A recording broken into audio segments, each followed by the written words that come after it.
Hello and welcome, and thank you for coming to today's Atticus webinar, Running a Virtual Law Firm, Critical Strategies to Stay Focused at a Crazy Time.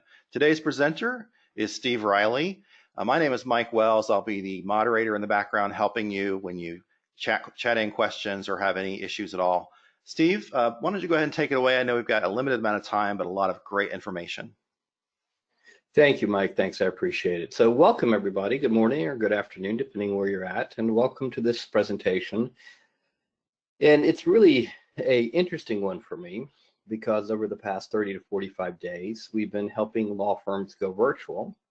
And the stages of going virtual are pretty much complete for most law firms. Like we did a lot of webinars on how to go virtual, how to practice, how to operate your business virtually, but we've never done one thinking through and talking about now how to manage and run virtual practices. So it's one thing to work out of your house virtually, but it's a whole other thing to work with your teams virtually. And today's presentation is really focused around how to help you think through how you manage yourself and manage your teams in this new virtual environment. And I'm going to give you just a brief touch base about Atticus. Some of you are new to Atticus and some of you are existing Atticus clients. So Atticus is really, we've been around for almost 30 years now, and we've over 30 years, and we really work with lawyers about how to grow their practices, reduce their stress, and quite frankly, make more money and be happier. We really do this through multiple ways, typically live programs, workshops, webinars, knowledge products. Predominantly, we work with solo and small firms. Typically, managing partners and leaders of the firms are the people we work with directly. We have alliances with multiple legal associations, the Ohio Bar Association, the Illinois Bar Association, Wealth Council, Elder Council, which are companies that we work with really on a variety of different levels. And then we kind of help lawyers really start their entrepreneurial journey to the point, from the point in time they start it to the point in time they sell it. And we do this through a variety of different ways: live workshops, webinars, quarterly in-person, one-on-one consulting, and knowledge products such as books. Now, with that being said, I don't care if you're new to Atticus, I don't care if you're an existing Atticus client, it's time to think for a moment about how you think about your practice. So I really want to start the groundwork for how do you manage a firm virtually, while at the same time talking about how to manage a firm. And if you go to grow your firm, you're going to need 4 business skills. And if you're new to Atticus, make sure you take notes. If you're with Atticus, take notes again, because these are 4 business skills. And I don't know how many times I've been teaching this, 8 to 10 years, let's say. People, it takes us a while to really understand what I mean by this. So legal skills, let's talk for a minute. Legal skills are the bedrock foundation to your practice. If you're a litigator, you need to know how to try a case, take a depo, draft a pleading, do a hearing, whatever the case might be. If you're a estate planner, elder law, real estate lawyer, you need to know whatever you're doing from the transactional side. Those are your legal skills, and over time, your legal skills improve. However, to actually grow the revenue, the top line revenue and the bottom line revenue, those are business skills. And we have learned over the past 30 years in business that if you're going to grow, you have to have what we consider the 4 foundations for growth handled or improving. And here's how I want you to think about this. If you're a solo and you've got 2 staff, you're doing $500,000 to $600,000 in revenue. Your time management skills, your client development skills, your management skills, and your cash flow and profitability skills reflect that. If you say, gee whiz, Steve, I'd really like to make I'd like to take my practice to 1.2 million. Well, your time management skills will have to shift to that of a lawyer that does 1.2 million. Your client development skills would have to shift. Your team and management skills going from 600 with probably 2 staff to 1.2, you're probably going to have 4 to 5 staff now. And so your management skills have to double and triple. And then cash flow and profitability. Now you have to start thinking about departments and profit centers versus a lawyer that runs a $600,000 practice. They just think about doing work. So as you grow, your business skills must adjust. So when you think about this and you're thinking, okay, now I'm virtual, I have to adjust all four of these skills. And I have to adjust all four of these skills now. Patrick Wilson, who's one of our coaches, one of our senior coaches, been with us for, I think, probably 15, 20 years now. Patrick said something yesterday in a conference call that I really found interesting. Patrick said, well, the first part of this crisis was a sprint. And now we've moved to a jog. And what he meant by that is everybody rushed because of the shelter in place and stay at home orders and all the different orders the different jurisdictions are putting out there, and tried to comply with the orders and be good citizens. Now we're home. Now what? And now we're kind of having to make it think like, we went from a sprint to a marathon. This is going to happen and be going on for a while. So how do we make it work? And it's challenging because if you're trying to grow a practice, and those of you with me on the screen, you typically have three major challenges to grow the practice. Number one, staying focused and productive, staying on your plan, doing the highest and best use of your time. Two, keeping your team focused and productive, and bringing in new clients and managing your cash flow. Those were hard enough 2 months ago. They were hard enough 2 months ago. Now you have to do it virtually in the middle of a pandemic, which is, it's like a really bad hypothetical from law school. It's like a really, really bad hypothetical from law school. So when you think about it, like, okay, one challenge is hard enough. Now you're going to throw in another challenge, which is the pandemic, and throw in doing it virtually. So good luck, team. And so it really produces a high level of complexity for us to think about. And it tests our business skills and our ability to manage our time, manage our team, bring in new clients, and do it profitably. So I want to spend some time first focused on you. So these are my recommendations. These are the recommendations from the other coaches, what we're teaching in our group programs. How do you stay focused? Well, first, how do you stay focused working from home? A lot of people are like, working from home is going to be heavenly, it's going to be fantastic. For some people, it's been a total nightmare because they were not prepared for it. They had no system set up for operating from home. But I really want to just spend a few minutes to talk about helping you stay focused at home. And how do you do this during a crisis? So the first thing I want to distinguish is first how your brain works. Now, those of you that are dominate your market, those of you that might be in some of the practice growth programs, you've heard us talk about how the brain works. I'm just going to do a really light overview of this just so we can distinguish why some of the advice I'm going to give you on keeping yourself focused and your team focused is actually based on brain science, believe it or not. So you have two components of your brain. And I like to think of it like a teeter-totter. They're always fighting for control. Your prefrontal cortex is where your consciousness resides. It's basically where you focus your critical thinking. It's basically where your best judgment resides. It's really what your clients are hiring you for. So when you have a problem or your client has a problem, your prefrontal cortex works to solve that problem. Now, the other side of your brain is the amygdala. And the amygdala is really designed to keep you alive. And if you feel a threat, you're driving home or something happens and scares you, your amygdala kicks into the fight or flight, pumps you full of hormones, and tries to save you. Now, here's the thing about this and why you need to understand this and why you need to understand how the brain works in a crisis is that your amygdala cannot distinguish between a saber-toothed tiger or an email. Your amygdala can't distinguish between a physical threat or an emotional threat.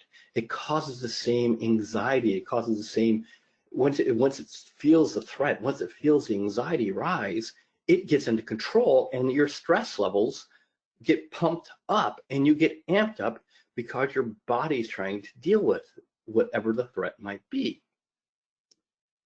So this is an important distinction for us to think about when it comes to focusing ourselves, focusing our teams, because when we feel threatened, your amygdala takes over and your prefrontal cortex gets diminished. Your prefrontal cortex is really what we want in control during a crisis. Now, if we're fighting a saber-toothed tiger, amygdala makes sense. But if you're leading a team during a crisis, We really want that prefrontal cortex engaged, and we really want your team using their prefrontal cortex. So it's important to understand this element of your brain. And it's also important to understand the distinction between anxiety and fear. So for those of you following along with the screen, up on the screen right now is the ocean. Anxiety is like the ocean. You look at the ocean and you go, my God, there's something in the water out there that's going to eat me. So I'm really worried about swimming. I'm not sure what it is, but it's bad. It's going to eat me. It could be a shark, it could be a killer whale, it could be a really mean squid. I don't know, but I'm really worried about it. There's a lot of things to worry about when I look at the ocean.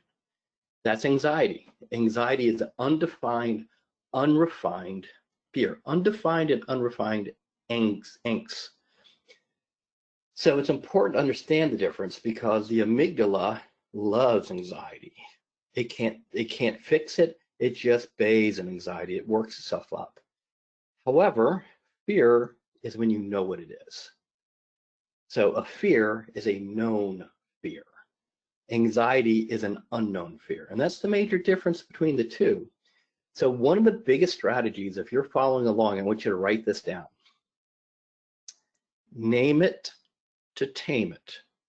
One of the biggest things in conquering anxiety is actually translating it into a fear and asking yourself, what am I really afraid of here? What is my worst case scenario? What am I really, really afraid of? And translating and making sure you're clear that you can transform, and I know it sounds strange, but transform that anxiety into a fear. Because once you name it, you can tame it, because then the prefrontal cortex kicks in. If it's just anxiety, the amygdala is happy. It's bathing in all those wonderful hormones that your brain produces to keep you stressed. But you only can do that for so long, and then you start having chronic stress. You start dealing with post-traumatic stress disorder. You start dealing with all the health issues related to chronic stress. However, if you distinguish anxiety and move it to fear, then your prefrontal cortex takes over, and your prefrontal cortex can deal with a plan to defeat whatever it is you're afraid of. So when we look at this, one of the first things I want you to do is strategy one, when you're managing your team virtually, is distinguish anxiety versus fear. Help your brain and plan your day. And this will sound really, really strange, but it's a really important strategy for your brain. Because to get the prefrontal cortex in control, there's two fundamental strategies that you must do. Number one, you have to write. So to actually get your prefrontal cortex in control and take control away from your amygdala, one of the classic strategies is to write, because writing is a motor skill, not typing, handwriting. It engages the prefrontal cortex, it's a motor skill, and engages the prefrontal cortex to start problem solving.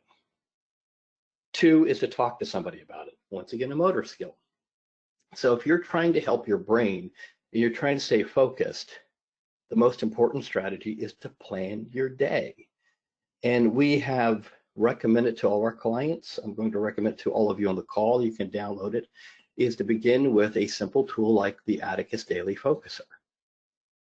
Those of you who are new with Atticus, you can download this tool right out of the GoToWebinar dashboard. And really it's designed to help you think through what your daily habits are. Two, it's designed to help you put what's the most important things to do. And I just want to get really clear about this for a second.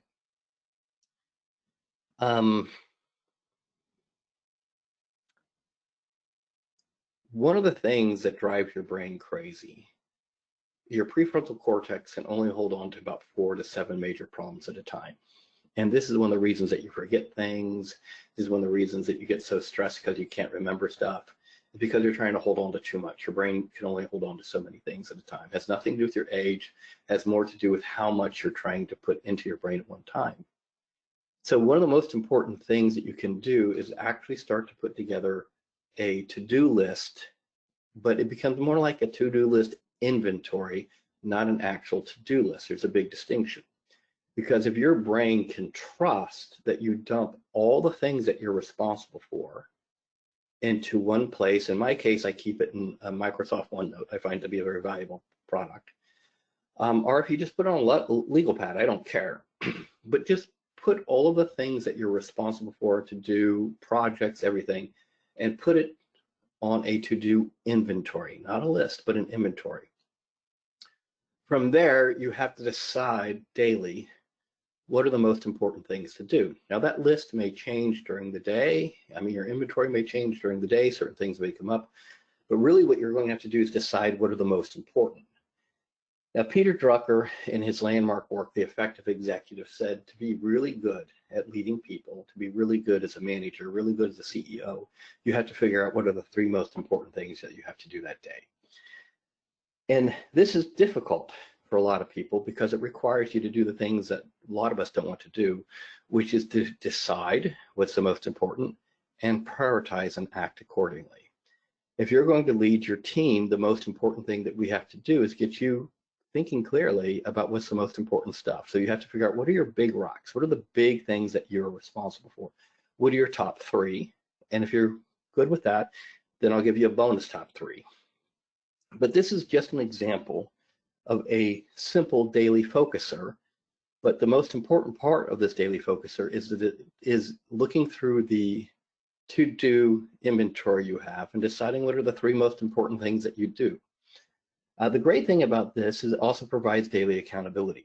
If you share it with your key assistant or you share it with your team, they know what you're saying is the most important things to do that day. And I recommend you use it daily.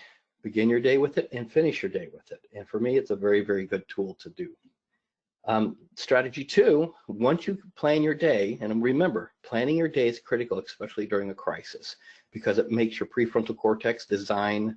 It gives your prefrontal cortex a target. Strategy 2, once you're like, okay, I'm figuring this out, is move into your time template. Now, those are your Atticus clients in the Practice Growth Program, working with a coach, dominate your market. I don't care what program you're in. One of our go-to building blocks of time management is the time template. Well, the time template you used when you're running your office, running your law firm out of your office, is radically different than the time template that you're going to use at home. It may have similar elements, it may have like similar components of a recipe, but it's going to be different. So when you start running your firm from home, you're going to have to redesign your time template, and you have to ask yourself, what does an ideal week look like? You're going to have to kind of structure it, design it, share it, get feedback with your team, think through things like, when do I exercise? When do I market? When do I meet with clients? And anything else that you think is important. And then once you kind of frame this out, put it on your calendar and do your best to stick to it. Here's an example, a terrific example of a trial lawyer's one. Now, once again, I know that this is going to be difficult because we're all practicing virtually right now, but this is just an example of one. And you can see the lawyer blocked off in the mornings for exercise, has a meeting Monday mornings to do cash flow, scheduled from 9 to 9:30 to do calls and emails, and from 9 to 10:30, it looks like growth projects, lunch with a referral source, probably virtually, and then working on cases. Now, I'm not going to break this one down piece by piece because we don't have the time to do it. We could, if we're doing a live event, we'd probably go through 3 or 4 hours just working through this and helping you design one. All I'm trying to do is to get you to take a moment, appreciate the fact that you're now working from home, and the time template for working from home is distinctly different than the one from working from office. It may have some of the same elements, but it's going to be different. And my suggestions, once again, is think of your ideal week. And remember, you're doing it from home. So you may have to think about, when do I exercise? It's critical. I'll talk more about that in a few minutes. 2, how do you keep your assistant and you aligned? In my case, my assistant and I have a shared OneNote agenda through OneNote, and we have a shared running agenda during the day. Your team call. When do you have a call with your team? And then be prepared to teach your team how to create a template for themselves. We'll talk about that in a few minutes. And then team huddles. And this has got a critical element to talk about how to reduce emails. I'll talk to you. One of the biggest things that we're seeing lawyers do when they go virtual, they suddenly see their emails increase 5 to 10%. I mean, excuse me, 5 to 10 times, not 5 to 10%, but 5 to 10 times, and they can't figure out why. I'll tell you why in a second. And here's an example of the time template. So when you're ready, you can just download this, draft it out. Those of you who are working with a coach, by all means, share this with your coach. If you're in a practice growth program or dominate your market, share it with whoever you're working with, who are your coaches in that program, who your resource advisor is, but let them know what your new time template looks like. Next, managing and focusing your team. Everybody's working virtually, and a lot of people aren't used to doing this. And it compounds, and I call this a success trap, multiplied by the virtual world. So the more clients that you have, the more staff that you have, and the more referral sources you have, require more relationships that you have to manage. And the more your firm grows, your management of those relationships must adjust. The example I used between the lawyer when she was doing 600, now doing 1.2 million, her management skills have to shift. More than likely, she has twice as many clients, 3 times the amount of staff, probably 3 times the amount of referral sources. So as a result of that, she's probably getting 3 times the amount of email that she was before from those referral sources, 3 times the amount of emails from clients, probably 4 to 5 times the amount of emails from staff.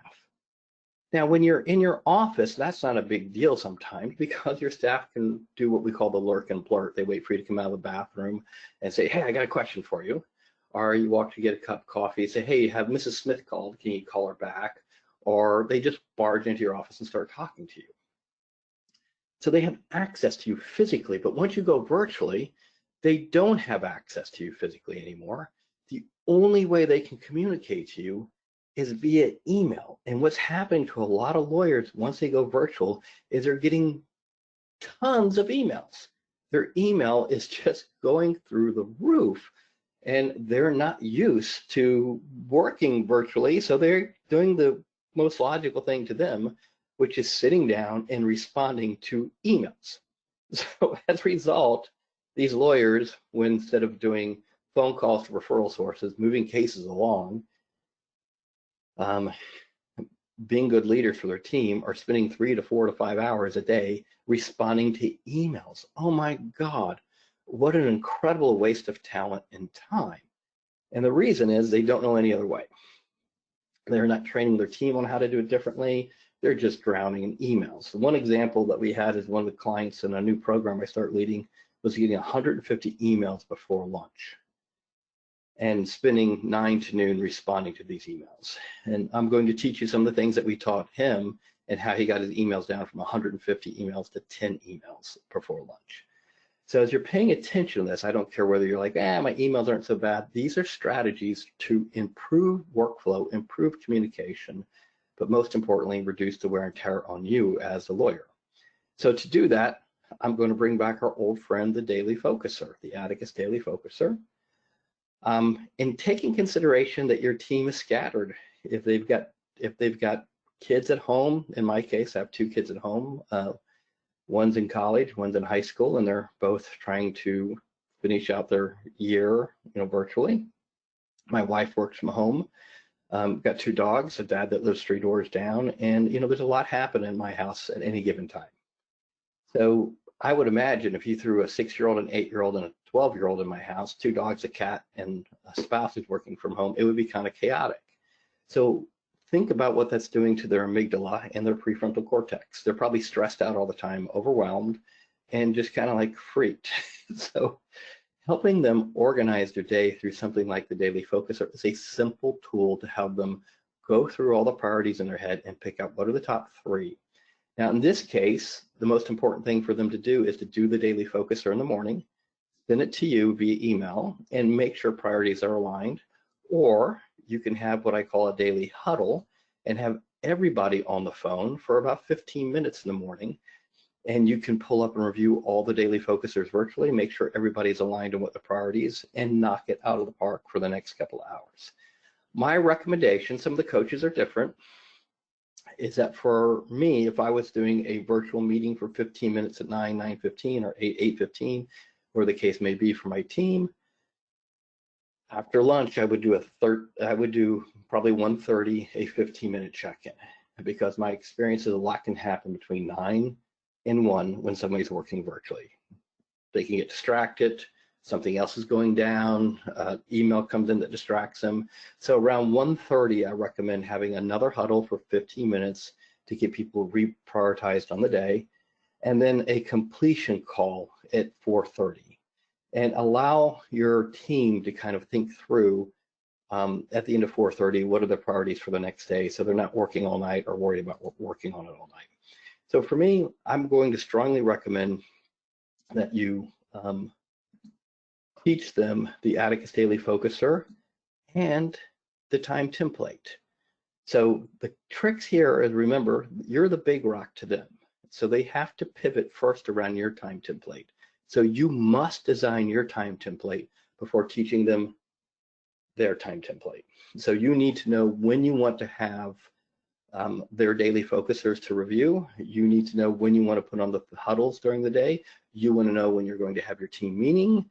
And then you want to have them think through when their production and customer services. So that's how come we use the term big rocks on this, because it goes back to the old story about a professor, a time management consultant, basically putting a jar of rocks on a table and saying, well, can we put more stuff in this jar of rocks? And people are like, oh yeah, you put more stuff in. So they pour sand in and it fills up all the space between the rocks. And the professor then goes, well, can we put more stuff in? And he goes, yeah, you can put water in. So you put water in, it fills it up. And the professor always turns to the class and say, okay, what's the lesson on this? And people usually say, well, there's more time in the day that you can squeeze stuff in. And the professor's like, no, the lesson is you have to put the big rocks in first, because the big rocks would never fit if you filled it up with sand and water first. They won't fit.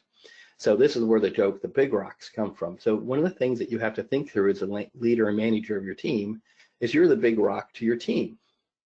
So where do you want those meetings for you personally, ideally? And it's got to pivot around you, not around your team, all right? And then last but not least, this is the secret sauce, or the secret weapon to reducing email. And this is the question batching form. This is something that we do with a lot of our clients. But this is a tool that you can do virtually. And what this is designed to do is to allow your team to batch their questions. And I usually recommend they handwrite it. If you want to have them type it, that's fine. But if they type it, they're going to be more inclined to email it to you.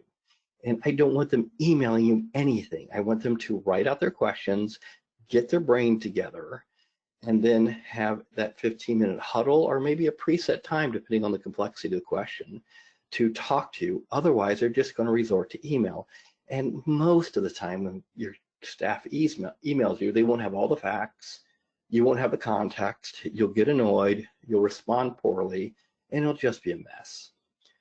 So actually, having these virtual meetings where your team writes out the question, has the facts ready, proposes solutions, will reduce the wear and tear on you and actually make them better at their jobs over time, because it will make them clarify their thinking. They're going to first think the best thing to do is just email you because it gets it off their desk. And that's what they're more concerned about. And consequently, if you've got 3 staff who's all working virtually, what you're going to do is see 3 times the amount of emails. Don't let them do it. Don't let them do it, because the same thing with Slack, same thing with Microsoft Teams, same thing with texting. It's just a different form of communication. So my recommendation is move them to virtual meetings, have tight agendas, especially those of you that are people that like to chat. You have to manage these meetings tight. Ask them how their cat's doing, how their dog's doing, how their kids are doing. Stay focused, run the meeting, and try and run it as tight as you can. I typically think you can knock it out in 15 minutes, depending on how many people you're managing, and how well the communication flow goes in to prepare you for that meeting. So cool. Once again, one of the successes that we've had is that just recently we had a lawyer take their emails down from 150 down to 10. So I know this strategy works. In this case, that's more than a 10 times reduction. My request is that you don't email me and say, hey, Steve, that'll never work. My request is that you try it first. I find that a lot of these strategies are far more effective if you try them before you reject them. Next, we'll go to team meetings. Now, there are multiple types of team meetings. The types of team meetings that you have will vary depending on your team. If you have no team, this is pretty easy. However, usually for me, as your firm grows in bodies, the amount of meetings are necessary to improve communication and workflow. In this case, I'm going to walk through some examples that I would find to be common in a firm of 12 people or under, and prolific in firms that are bigger. So I'm going to talk about the types of meetings and some tips around this, because we've got a couple hundred people on today's webinar. I can't break it down for everybody based on the size of the firm or type of firm. So I'm going to talk kind of generically so you can at least get a framework. Now, the first thing I'm going to recommend is that all your meetings have to have preset agendas. I think having a meeting where the lawyer walks in and ambushes the team, whether physically or virtually, with a unannounced, unpreset, unthought through meeting is a terrible waste of time for everybody. So I'm going to strongly recommend that if you're going to do a meeting, that you have a preset agenda, you have clarity about it, you don't surprise and ambush everybody on the meeting, because this is how most lawyers do it. So you want to kind of think through, I want to let everybody know we're going to do a meeting at 2 o'clock on Thursday on this topic. Now here's types of meetings that I see in firms. Management. Now management meetings are usually going to be business related. They might be talking about cash flow. They might be talking about policies. They might be cascading information, but they're not going to be typically about cases. So I personally like to distinguish management meetings away from case management meetings. So for me, case management meetings might be where I'm meeting with my paralegals, and I did plaintiff's work for about 10 to 12 years, and I did elder law, estate planning, and business work for 10 to 15 years. So for me, the example I would use, let's just do plaintiffs. I wouldn't hesitate to have a meeting with my associates and my paralegals on certain types of cases, so the cases they're managing, just to make sure those cases are flowing. If there's any issues, anything that we need to talk through from a legal technical perspective to make sure they're flowing. That is completely distinguished from a management meeting where we might be talking about something that's about the running of the firm, policies, procedures, systems, process. And that's distinct from project management. Project management is not working on a case. Project management is working on a project that will either save me money or make me money in the firm. So it could be something like, let's say you don't have a case management system, or you do have a case management system and you hate it, and you're switching to another case management system. The process of going from one case management system to another case management system is a project. That is a specific project. It's got multiple steps to it. So for me, you may have a project management meeting that's distinguishable from a regular management meeting and a case management meeting. And then last but not least, I should say last, I got one more. Next is training. Now, this is probably the most interesting one, and one that most of you are probably not doing. So if you're trying to move your law firm forward, one of the most important things that you can do is to teach your team business skills. And training is the only way that you can teach your team members business skills. So how to use your case management system better would be a training. How to draft better would be training. How to manage customer service, training.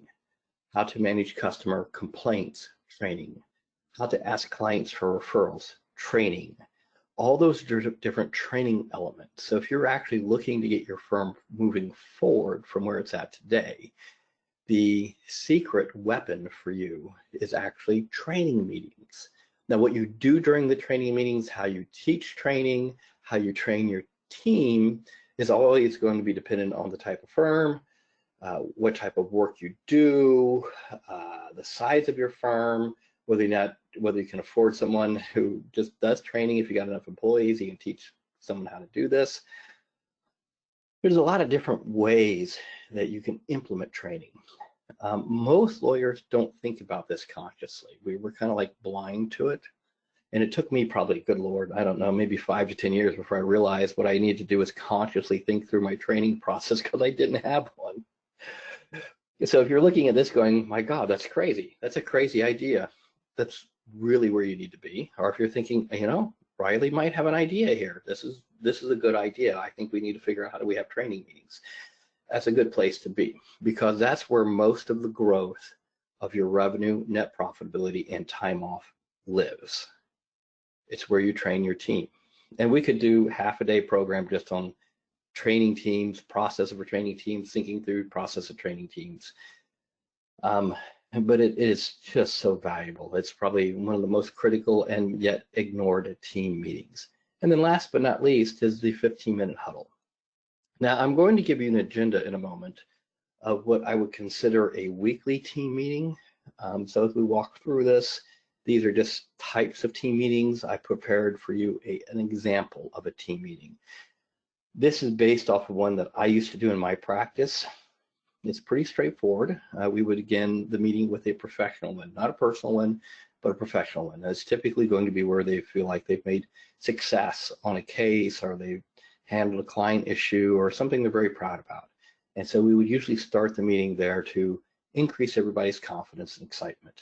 The second thing I always like to do was kind of look at the cash flow and prospects in the pipeline. For me, that was critical. And that was always the number 2 thing for me. I went to see where my cash flow was at, what my prospects in the pipeline look like.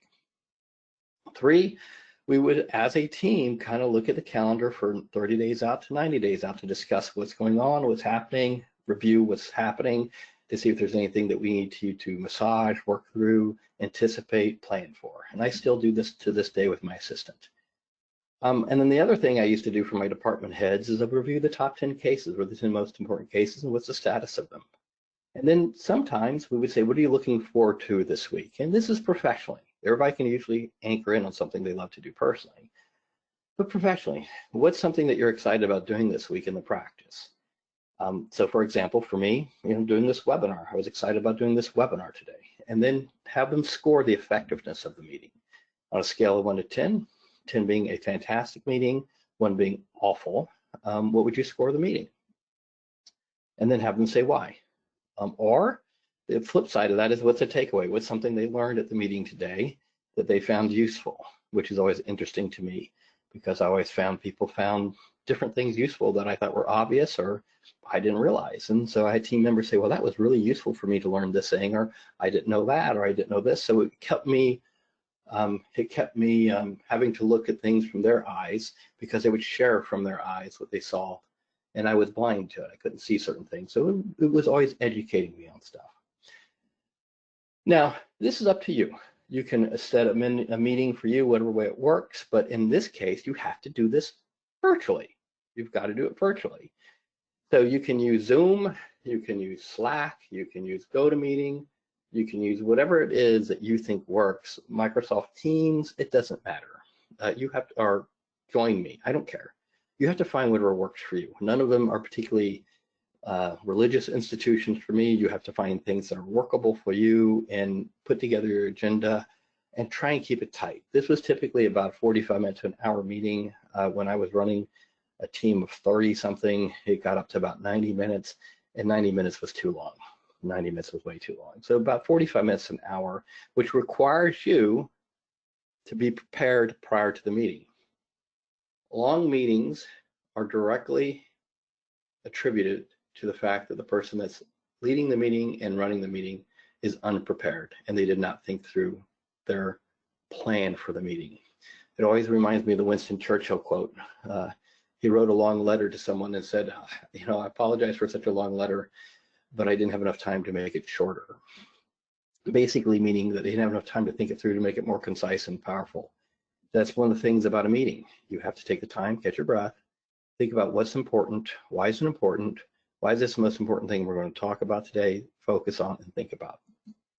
Now, let's shift gears to your family. Now, you are working virtually. You're running your law firm virtually. More than likely, if you have children, you're like me, they're now going to school virtually.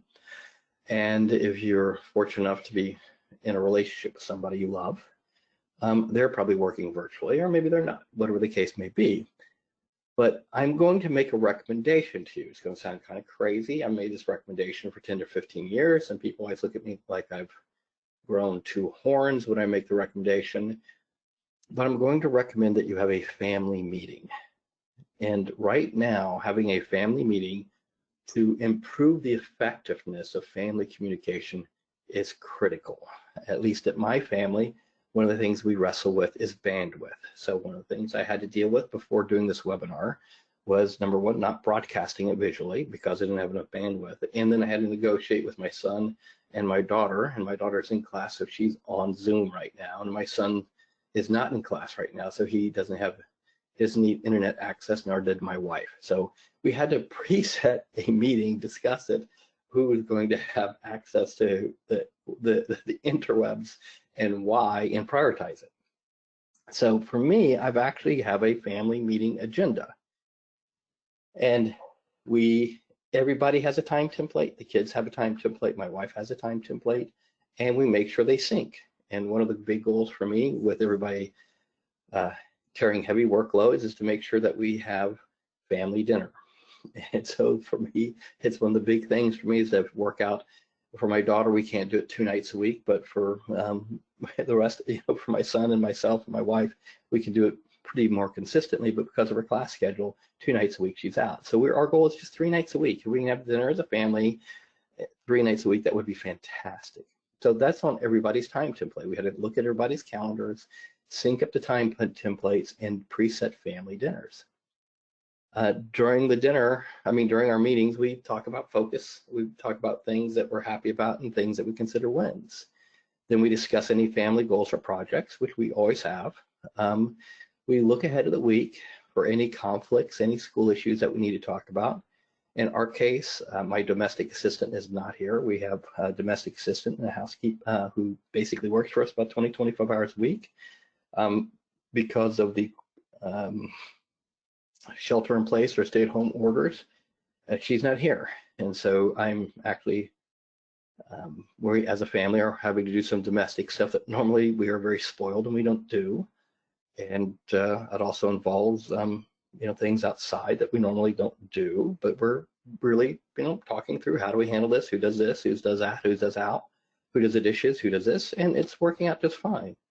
And then we sometimes have 10-minute, 15-minute cleaning attacks here and there. So as a family, it reduces fights, it reduces miscommunications, it improves communication.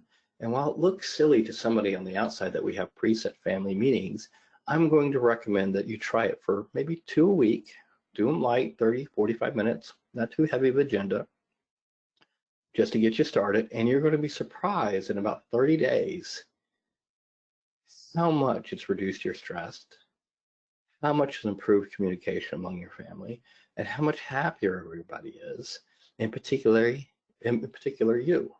So it's a really, really interesting approach and a really interesting strategy. Next strategy, and this is, once again, you're working from home virtually. What are we going to do to protect the golden goose? Now, the golden goose is you. You lay the golden eggs. You probably produce most of the clients for your firm. You produce most of the revenue for your firm. How do we protect you during this time period? Now, as Patrick Wilson said earlier, we've gone from a sprint to a jog. And I said, well, I like the analogy, but I said, but at some point in time, you have to stop jogging and recover from running. You have to rest. You have to heal. You have to take a break. You can't run all the time. You can't be like Forrest Gump in the movie where he ran for I don't know how long, like 2 years straight. At some point in time, you have to sleep. You have to rest. And one of the things that makes us very good as a lawyer, it's a blessing and it is a curse, is our work ethics. We can work ourselves into an early grave. The problem with working yourself into an early grave during a crisis is that you're going to use the crisis as a reason to work. And you're going to allow the work to consume you, and you will have no time off, no exercise, and no boundaries. Consequently, you'll go into a higher level of stress. Your brain will feel like it's chronically under attack. And you'll start to neglect your health. You'll start to neglect the most important relationships, which are the people living with you more than likely. And being a jerk to those people starts to become, quote, normal, and you'll justify it because you're a victim of this crazy time that we're living in, which is a terrible thing to do. That's the exact opposite of where we need you. And so what you're going to discover is that you're going to think that you're going to work yourself out of this scenario, and you're not. Actually, what you're going to do is work yourself into a worse condition. Now, let's assume, we're sitting here, I think, what is today's date? April 21st.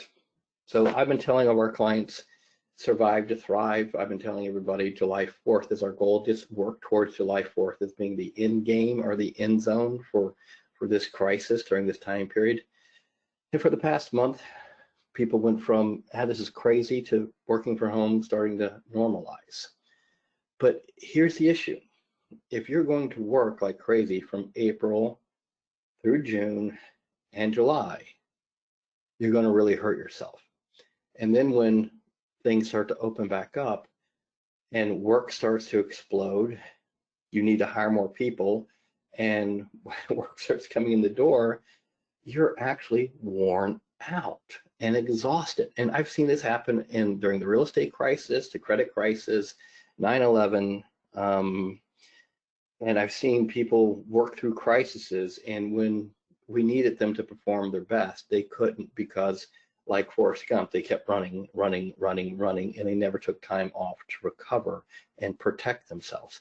So one of the most strategic thinking concepts that I can give you at this point in time is actually take time off. Think through how to take time off so you can recover. And time off, once again, is not working. It's not looking at emails, not answering phone calls, not working on work stuff. It is basically literally resting, rejuvenating, having fun, relaxing, but figuring out how to do that at home and negotiating that with the people that you live with so that they're aware that this is a time off for you. It's not a day to work. So I'm going to recommend that you first make sure you have time off on your time template. Maybe you take the weekends off. Maybe you do Friday, Saturday, Sunday off. And then I want you to do exercise for me. Think about what your best days at home look like when you have time off and what your worst days at home look like.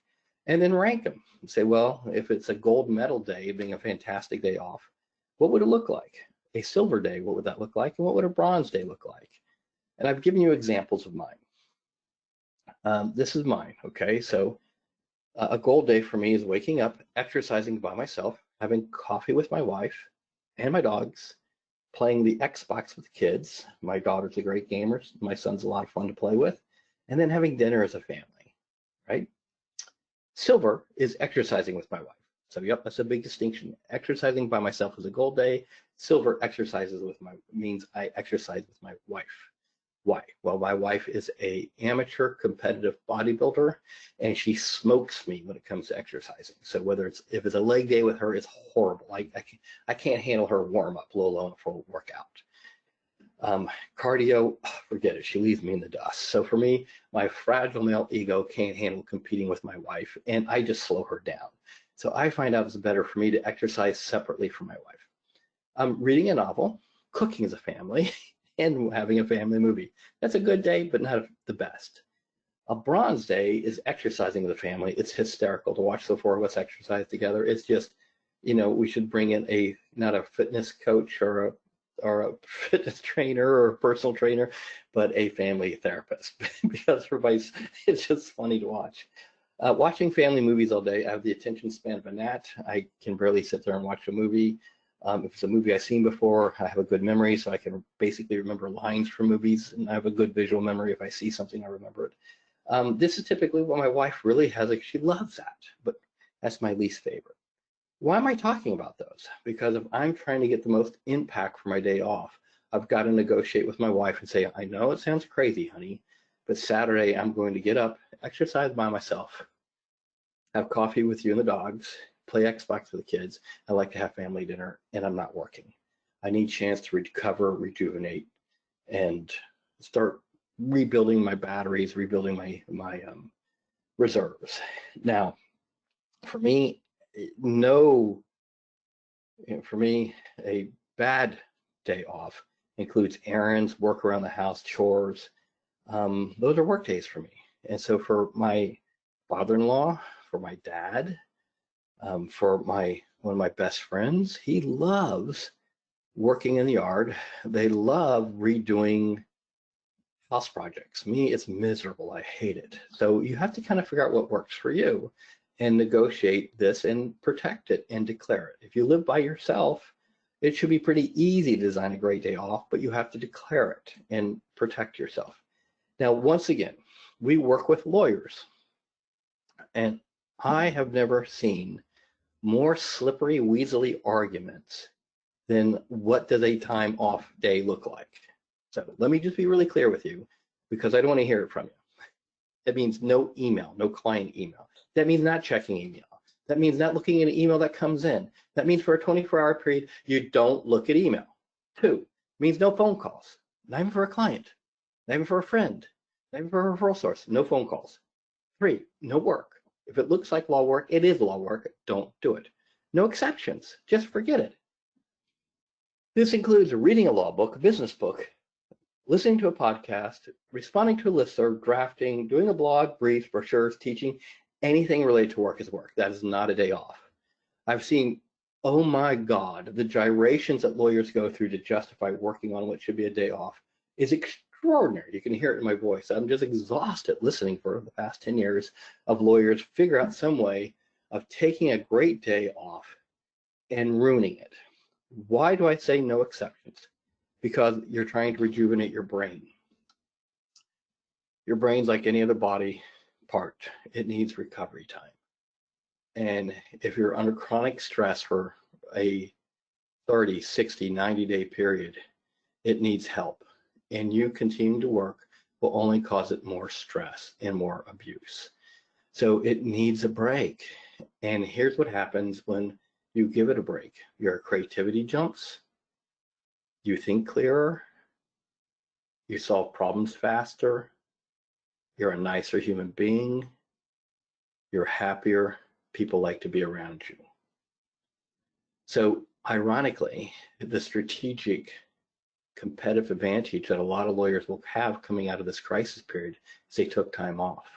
And they took time off to recover, rejuvenate, and that way, when the doors open again, assuming the doors do open again, they're going to be a lot more competitive than those of us that worked ourselves into an early grave. So final thoughts as we wrap up. Just want to remind clients, those of you that are clients, we have the Corona Preparedness Hotline, and I guess now it's Coronavirus Support Line, is open daily from 9 to 10. The dial-in information's here, access code's here. If you can't make it work, or the time slot doesn't work for you, just email us at grow@atticusadvantage.com and we'll have you taken care of one way or the other. We have a ton of webinars that we've done on this. So you can find those at atticusadvantage.com. What we do webinars, the one that we did today will be linked there as well. So the one that we just did will be linked there as well. And then of course, all of our social media outlets, Facebook, LinkedIn, Twitter, and of course, YouTube. I love YouTube. Those of you that are frustrated and not sure what to do about exercising, oh my gosh, just go to YouTube. There's so many amazing things that you can find on YouTube. I just love YouTube. Great. And then I'm just going to see if there's any questions or any final thoughts. I'm going to turn to Mike Wells, and see if we've got anything. If you've got a question, use the chat function on GoToWebinar dashboard, or send a message to Mike and raise your hand, and we'll be more than happy to help you. Anything else we can help you with, don't hesitate to email us at grow@atticusadvantage.com. And Mike, I'm just going to check in and see if you've got any questions for me. Yeah, we do have a couple in here for you. One is, how often are you suggesting family meetings?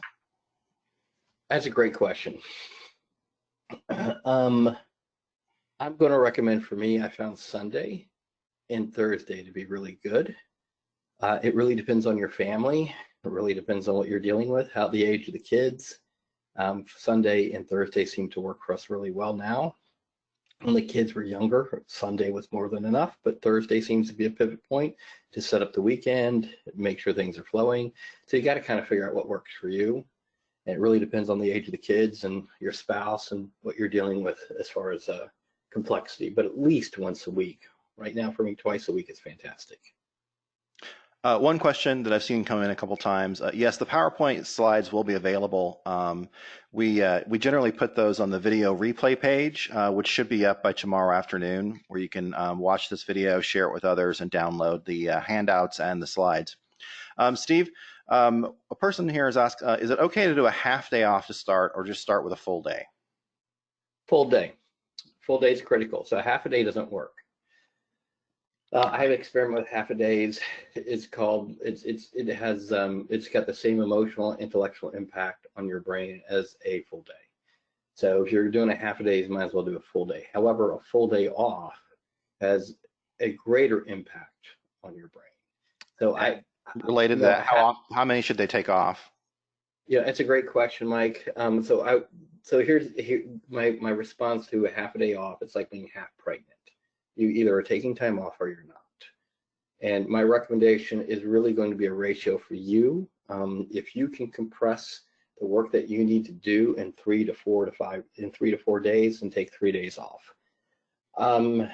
The more that you have time off, the more creative and quicker you can move through problems. So for me, the most interesting creative period of my life was probably the year in which I took 8 months off. I averaged 6 to 8 weeks off during this crisis. Obviously, it kind of wrecked some time off. This year, I probably have had 6 weeks off already. But my experience is, personally, if I take time off, it takes about 3 days to decompress, and another couple days to start to heal. And then I start to let go and really have some creativity. You may not be able to do that. If I can just get you to take a day off to start, and you can protect a full day off, that's fantastic. If we can go from 1 day to 2 days off a week, that's even better. If you can get 3 days off, that's fabulous, but you want to protect them. And I promise, if you over a 30-day period can figure out how to get 3 days off over 30 days, 3 days off a week over 30 days, so basically 12 days off, your productivity will be at a higher level than a lawyer who works 7 days a week. It is counterintuitive, but it's how the brain responds to recovery and rest. And I can give you a list of books and resources on that, but at the end of the day, the most valuable thing that you're bringing to the table as a lawyer is your ability to solve and think through complex problems. And the most powerful muscle you have to do that is your brain. And it needs time to recover. It needs time to rejuvenate. And you can't work it to death. Or you can work it to death, I guess that's the problem. What else you got, Mike? More questions. Steve, do you have time to run over by a couple minutes? Yes, go ahead. Next one is, you mentioned reducing email significantly. I know the question batching form is one way to do this. Are there other ways? Currently, the question batching form combined with a preset virtual meeting has been the 1-2 punch for reducing emails. Now, the third way of handling that is starting to think about how do you train your team to respond to the type of questions they're getting via email. So, for example, My assistant, Samantha, who is a godsend for me, has access to my email. And so Samantha responds to all admin related emails, all scheduling related emails. And consequently, she usually hits my emails before I even get into the office. And she's usually touching my email at night just to make sure there's nothing else going on that she wants to be. And the woman she's the Energizer bunny. You can't stop her energy wise. So she and I've worked for a year plus in how to respond to certain clients in certain ways on certain issues. So if she sees a client needs something, she knows how to respond, what to respond, and how to handle that in our case management system. So the next level, I guess my point is training your team on how to respond to certain emails and what those emails look like. So your next level of reducing your emails is actually going to be correlated to training. How do you train them? So customer service issues, scheduling, commonly asked questions, FAQs. How do you start teaching that to a new team member? And that will actually reduce the email volume. Mike, you and I have known each other. You and I met when I was practicing law. You were in charge of marketing for my law firm back then. And, you went through a whole growth curve learning how to respond. And at this point in time, you could probably be my alter ego on most emails, right? I could be. Maybe sometimes I have been. And perhaps might have been multiple times. But the point is that that's not something somebody can do straight out of the box. They've got to be somebody, you've got to give them training, let them make mistakes. So the third one is the trickiest, which is training, teaching, and trusting people to do the right thing via email. What else you got, Mike? Okay, the next one is, how do you close a new or prospective client on Zoom or another virtual platform? The goal was to get a retainer before the call ends. Okay, so I'm going to use this as the last question. Mm-hmm. So I'm going to give you a couple of suggestions. Even though it's not directly correlated to this particular call or related to this call, when I was practicing, I had a lot of clients nationally, and we would use the same process to do virtual meetings that we would do face-to-face meetings. So what I would suggest you do is first think through what is your process to do an initial meeting. What's it look like? Because whatever you're doing face-to-face, you need to obviously convert to a virtual environment. And that may be processes need to be diagrammed. It means charts may need to be created. It's something that you did brilliantly for me, Mike, back 10 years ago, when we created a lot of simple processes that we diagrammed and had charts to explain to people visually instead of me diagramming something on a whiteboard or talking to someone. So that's the first thing you got to figure out. What are we doing during the initial that we have to do? Second, a lot of lawyers don't practice this, but I would practice what are your closing questions to help someone move forward. And so I'll give you an example of one. So Mike, you and I have been, we've had this really good meeting. Would you like to get started now on, would you like to get started now moving this case forward? Which is basically, would you like to hire us? That's a translation, translation. Would you like to hire us? Would you like to get started? Then getting the check or getting the credit card. If you're not taking credit cards, now is the time to figure out how to take credit cards. There are a couple of different companies. One is a sponsor at our summit, and we had them do a webinar on how to use credit cards in your practice. And I know the CEO, Jeff Shavitz, and I just forgot the name of the company. So Mike, we'll have to get that person. Email Mike at grow@atticusadvantage.com, and I'll get you the link for that company. But my brain just went blank. I guess I was just all prepared for this webinar and just went blank on it. Good company. They do online. They just work with lawyers on credit card payments. So I would definitely called LawPay, I believe. A few people are. No, it's not LawPay. I don't think it's LawPay. Okay. I think it's a different one. Okay. It's a different one. So we'll sort it out and email you. Or you email us and we'll get you the link. How's that? Because I don't want to be hunting down stuff if you don't want it. Great. All right, It could so also be let's Lex Charge. I do want to mention we're getting a lot of questions in about different types Lexchar. of software. Lexchar. You said Yes. it, Lexchar. And we did recently do a tech and software related webinar, and you can find it on our website. And Victor Medina led that presentation, did an excellent job. I will save these questions. If you didn't get answered, we will attempt to follow up with you.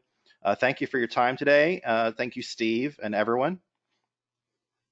Thank you, everybody. Thank you, Mike. Great job. Everybody, good luck. Stay safe, stay healthy, and looking forward to talking to you either on our next webinar or hopefully at a live program, or at least a live virtual program. Everybody take care. Bye.